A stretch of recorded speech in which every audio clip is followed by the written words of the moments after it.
This is my good friend, Brett Major. And we worked at Living Hope together for many years, had a lot of fun hanging out, laughing, spreading jokes, especially when the church was falling apart around us, right? Yeah.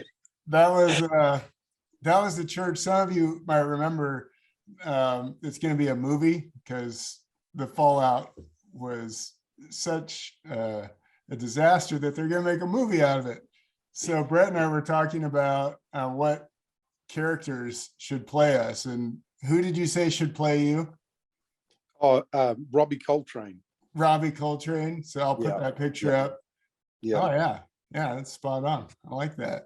I mean, for me, the choice is obvious. I mean, it's got to be, Chris Hemsworth. I mean, he's like my twin. He's my doppelganger, right? Here's the. Well, you don't have the Aussie accent though. That's true. That's a good point. I mean, who do you think should play me? Oh, I was thinking more like Phyllis Diller. Let me check. Oh. A little old. Just kidding, buddy. Just kidding. Just barely. Hey, we'll let the producer know, right? They'll make the final decision. Yeah.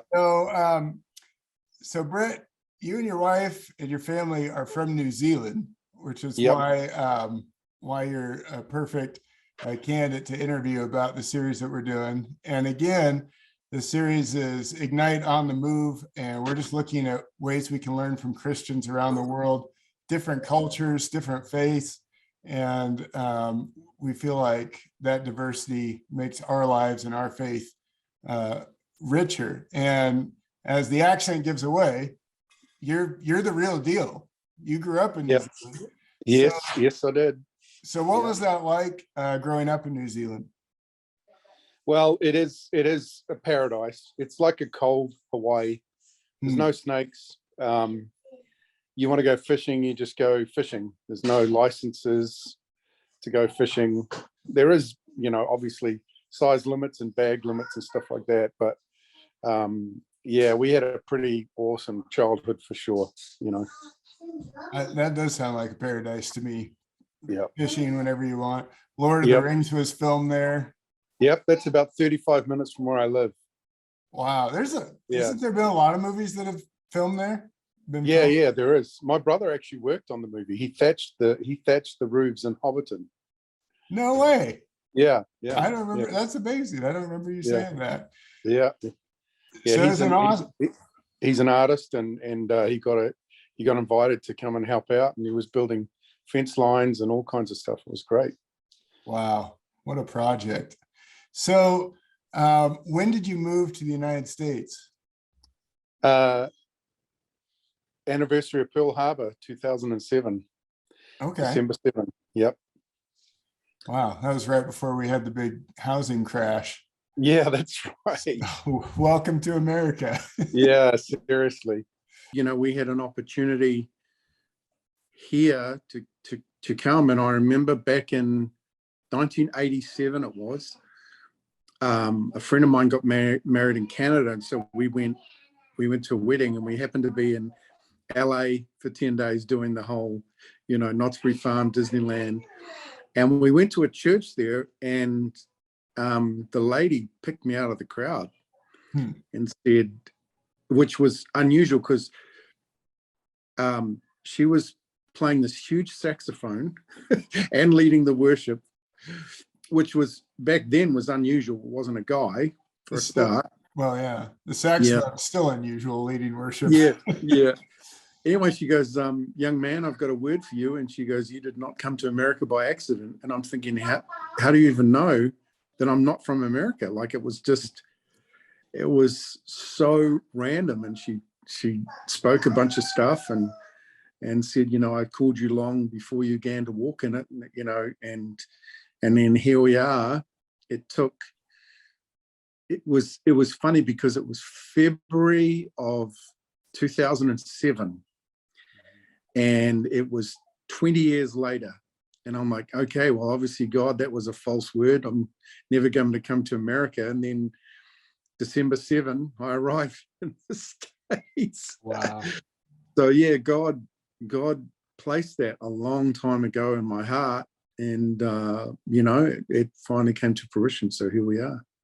Well, and I mean, it's not a stretch to say that you guys have been missionaries to the United States. I mean, I know the reason that you know, Carly was hired in the first place is they just couldn't believe what she was able to do in your church in New Zealand. Right. And she obviously continued to just do amazing ministry stuff at Living Hope. I mean, for all the crazy stuff that happened, you know, there's a lot of good people doing good things too. Right, exactly. And you were basically responsible for working with some of the most difficult, you know, people going through some of the hardest situations and keeping it safe for the rest of us. So, you know, that was funny too, because even that was God, like, just let sleeping dogs lie. You know, these guys had come in, they look like, you know, death warmed up. yeah. And it's middle of winter, and you realize they're just coming in because they're freezing cold. And then they'd crash on the couches and sleep. And it's like, what? Why are you kicking them out? Just let them sleep. They've had no sleep. They've been in terrible conditions. Yeah. And the amount of times that it was like, just kill them with kindness. Can I get you some food? Can I get you a coffee? Yeah. Just made such a difference. And so you learn that don't judge the book by its cover. Yeah. It may look he may look fearsome, but isn't this the best place for him? Yeah. Yeah. Like, you know. Well, and that would happen in the middle of a service, right? We'd be having a service and someone want to go take a nap on the couch right behind the sanctuary. It's like, all right, let's do it. And this one guy, for weeks and weeks and weeks, he'd come in like at 8 o'clock, grab a coffee, fall asleep, and like at 3 o'clock, hey dude, you gotta get up. We're closing the doors now. Oh, thanks, man, thanks. And then, you know, he'd leave because he had a great sleep, and I got a great relationship with the guy. But you know, that initial, hey, what are you doing? You know, you either watch the service or get out. It's like, no, wow. This is his respite. This is his sanctuary. This is his safe place. Yeah. And that's what we should be as the church. We should be that safe place. So now more than ever. I love it. When you moved to the US, do you have any like funny stories or interesting stories about just running into cultural differences, or like what is going on here? Just different words. You know, you had to be careful. Words in New Zealand that weren't cuss words were cuss words over here, and vice versa. So you had to kind of tone your language down. And then I quite often had to explain, you know, what I was saying.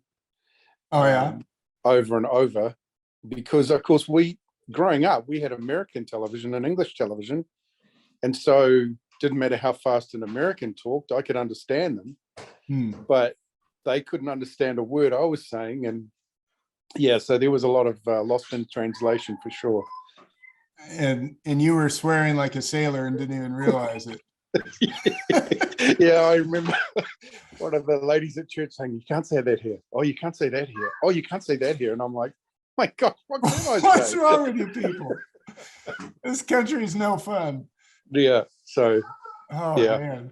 So has your accent changed? I mean, I've never had a hard time hearing. No, because Carly, of course, is, you know, got the thick accent. So between us, but I know some Kiwi friends that have, say, an American wife or vice versa, and they've lost their accent, or they really roll their R's, you know, so depending on.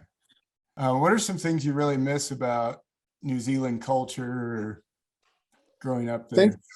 I think the food, for sure, because everything is grass-fed, so the meat, the chicken, everything tastes really different. The fruit is huge, like, because we don't have any ozone. Oh yeah. The fruit just grows enormous, you know. Like a kiwi fruit here is the size of a golf ball. In New Zealand, you can get them like as big as my fist, you know, like it's really, it's crazy, yeah. And So there's the fresh produce and bread. Funnily enough, like in New Zealand, a loaf of bread will go off in like a day or two.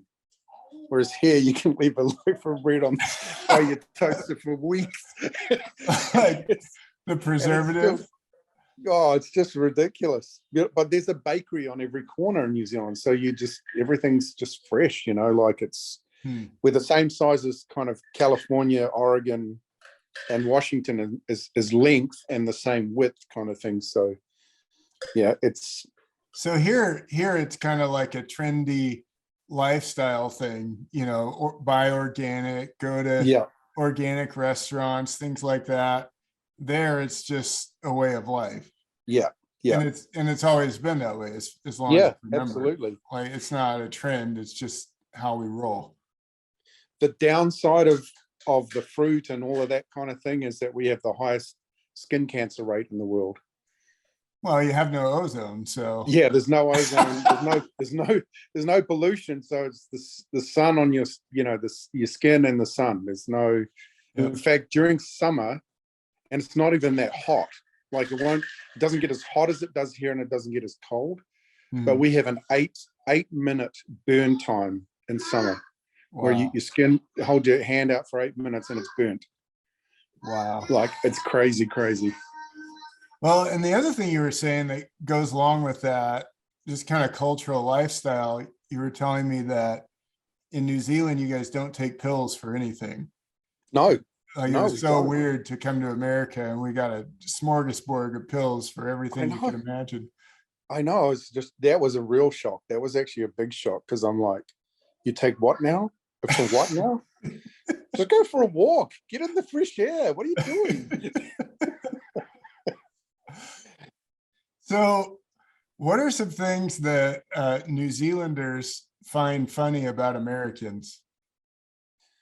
I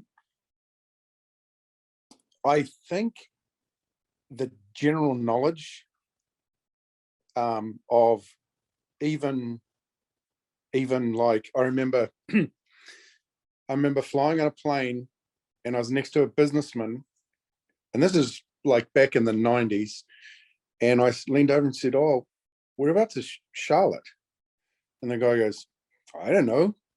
Like, and I'm thinking, you're a businessman, you're well-traveled, sure you know where Charlotte is. Well, no, it's in North Carolina, but at the time, and then I asked another guy, what does DC stand for in Washington, DC? And he couldn't tell me. And I'm like, what? But then this is what's really funny. I was DJ for a day on a Phoenix radio station with a friend of mine who was a DJ. And people were calling up and going, how long does it take you to drive across the Harbour Bridge to Australia? And I'm like, it's like a 3.5-hour plane flight. Like it's not no bridge. Yeah, there's no bridge. It's, and then like, do you have beaches in New Zealand? And saying you realize that our coastline's only 500 miles shorter than yours.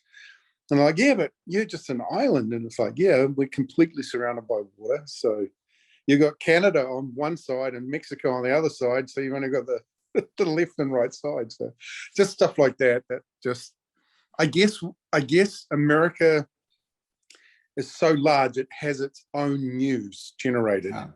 And I think that's part of, you don't hear about other cultures and hear about other things. And I think that's just part of it, Yeah. Well, and when I have this conversation with people, some people just point to the school system, like we should teach geography better, but I think it's actually bigger than that in the sense of like, other countries do a better job just interacting with other cultures. Like in Europe, kids are learning 3-4 languages in school. In some countries, you're learning a lot about the history of the countries around you and the interactions with them. And,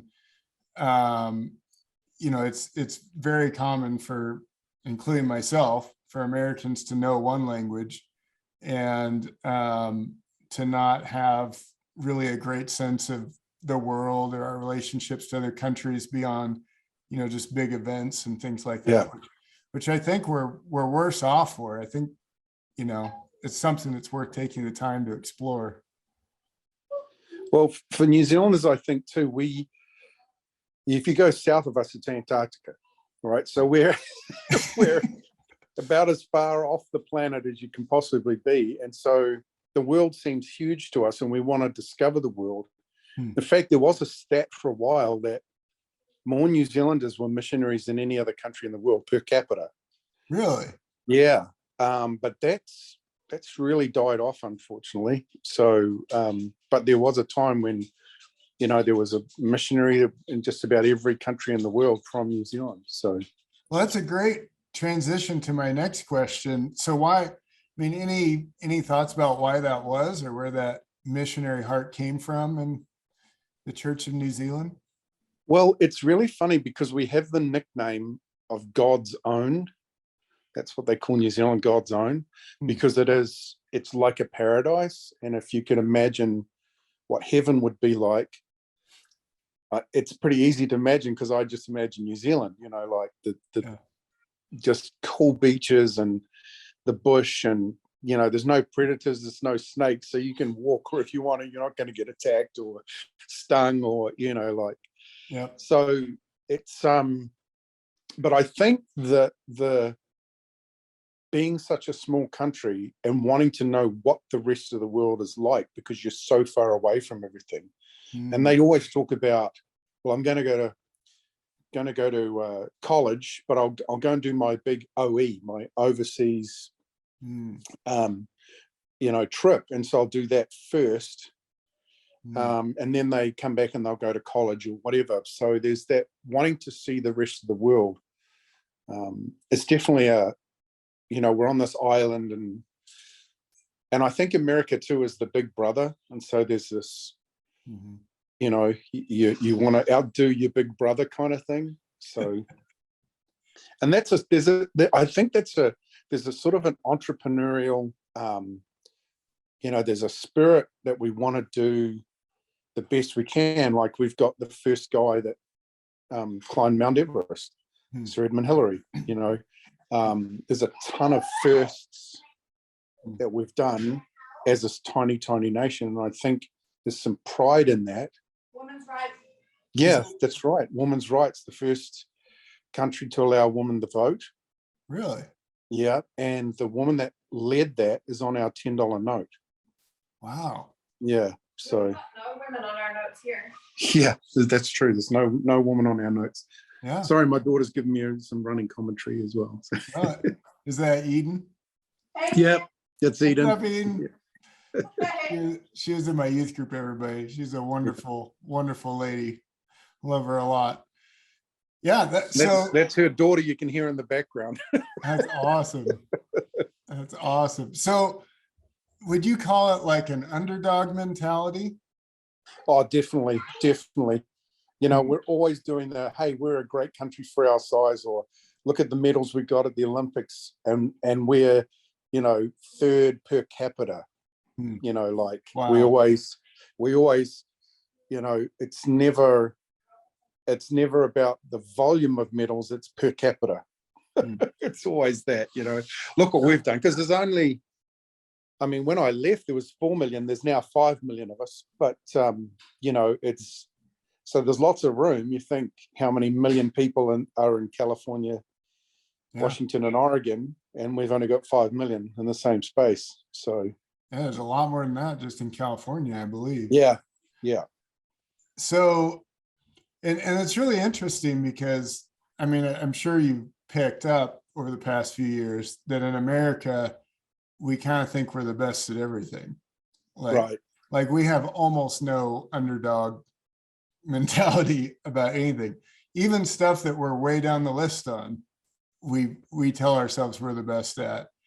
And I think one of the problems that creeps into the church especially is a sense of like resting on that, instead of having a sense of like, what is the dangerous thing that God has for us to do, or what is the big risk, or what do we need to overcome, or where do we need to go where people need to hear about Jesus. That attitude is really diminished in previous, in the last few years. Yeah, true. It's interesting because the underground church in China is massive, absolutely massive. And you think of, the verse in the Bible where, if repent, oh gosh, Are you get talking on your about knees and the letters get to on your knees. churches and Revelations, is it? No, well, get on your knees and repent, and I'll heal Oh, your land. yeah. And you think that how prosperous China is now from what it was, and it's actually got one of the largest churches in the world now. Same with India. Yep. So this thing that I guess it's the white Jesus mentality of America, where and New Zealand's the same. We had that passion, and we had more missionaries, and we've become a real dark nation.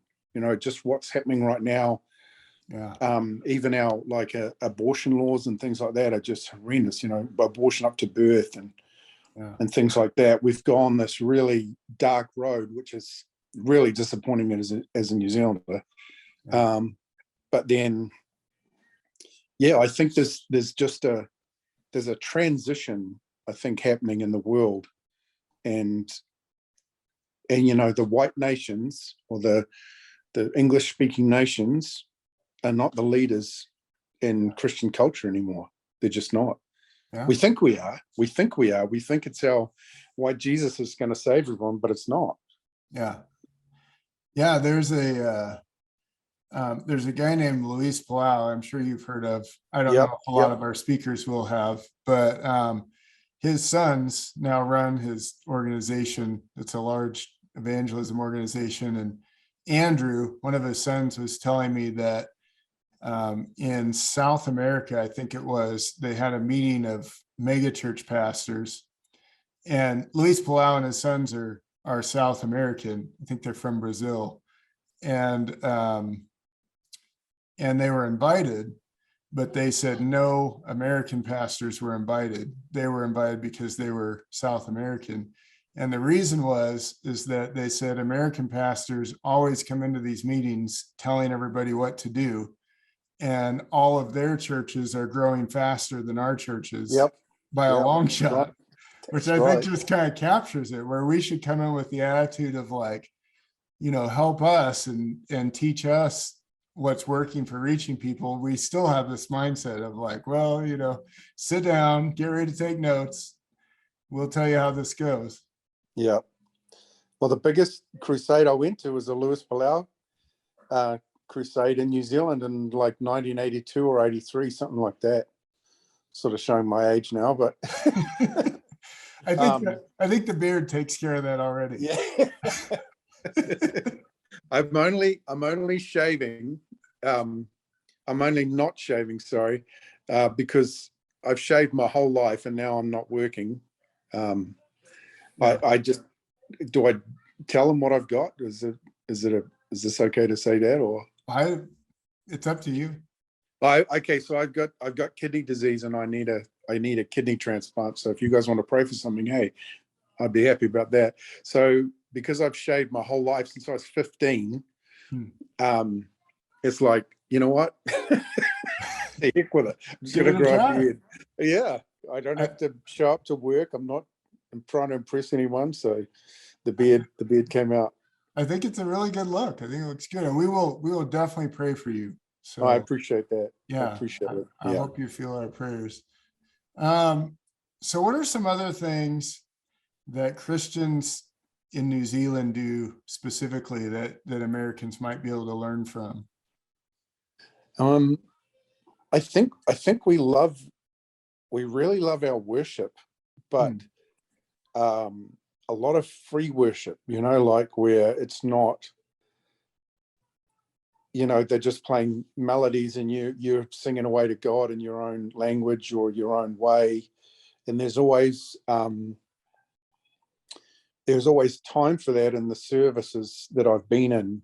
Whereas here it seems to be, a little bit more regimented, 3 fast songs, 3 slow songs. Here's the preacher, let's go. And then, hey, it's lunchtime. We've got to get out of here and get to food, you know. So it's funny. It would take, in New Zealand, would take an hour for a church to empty out. Whereas here it takes about 5 minutes. Yeah. So there's a real social element of food, I guess, for us, you know, like we'll always go out with someone to do some lunch after church. Like we don't, you know, and then we'll come back for the Sunday night service as well. So there's this kind of element of the whole day is fellowship, you know, not just that 2 hours there. And yeah.